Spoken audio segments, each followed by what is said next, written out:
Mike Lowrey and Marcus Burnett are longtime best friends and detectives working in the narcotics division of the Miami Police Department. Mike comes from a wealthy background and lives the playboy lifestyle. Marcus is more the everyman, married with kids, juggling domestic pressures and the job. Early on, they're celebrating a major bust. Their team has just seized about $100 million of heroin in a mafia operation, a career high for them. But the celebration is short-lived.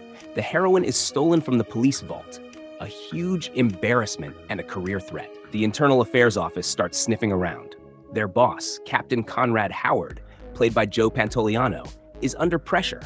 If the drugs aren't recovered quickly, the narcotics division could be shut down. Mike taps into an old informant and ex-girlfriend, Maxine "Max" Logan. He asks her to dig into anyone who's suddenly showing up with a lot of money, post-heist suspects. Max and her best friend, Julie Mott, played by Téa Leoni, take undercover work as escorts to get closer to the crooked circle. They become involved with Eddie Dominguez, a former cop turned shady operator, and eventually linked to Fouchet, Checky Cario, a French drug kingpin who may be behind the theft. During one of the parties, Max ends up killed on Fouchet's orders. She's gotten too close, knows too much. Julie survives by hiding and escaping. That event shakes the investigation into a more personal mission. With Max dead and Julie as the only surviving witness, the stakes go up. Julie demands to speak only with Mike Lowrey, but at that moment, Mike isn't available.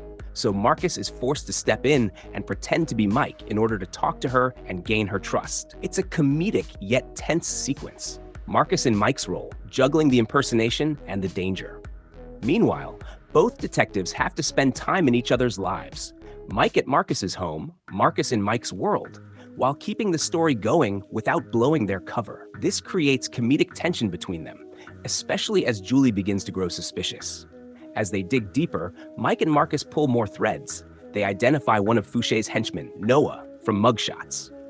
They track him to a nightclub called Club Hell, a dangerous place where the criminal network moves. Julie follows them, determined to avenge Max, complicating things further. Inside the club, they run into trouble. Marcus ends up in a bathroom fight, knocking out one of the thugs.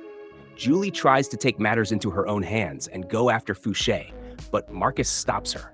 He knows they need her alive to bring everything together. After that, Mike kills Noah in a car chase. The incident gets captured by a news helicopter, and the footage ends up causing embarrassment for Marcus when his family sees him on TV. They were told he'd been reassigned. The investigation reveals more.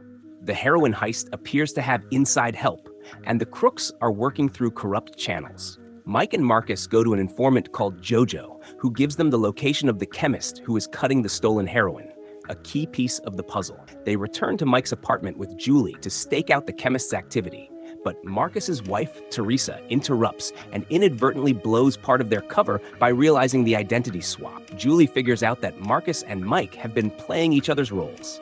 At that moment, the criminals move in, kidnap Julie, and things go full throttle. Now, the narcotics division is about to be shut down by Internal Affairs because the drugs still haven't been recovered and the villains are getting the upper hand. Captain Howard delays the shutdown just enough to give Mike and Marcus one final chance. The clock is ticking and everything is at risk. Their careers, their lives, and Julie's. Like, comment, share, and subscribe for the part 2 of this video.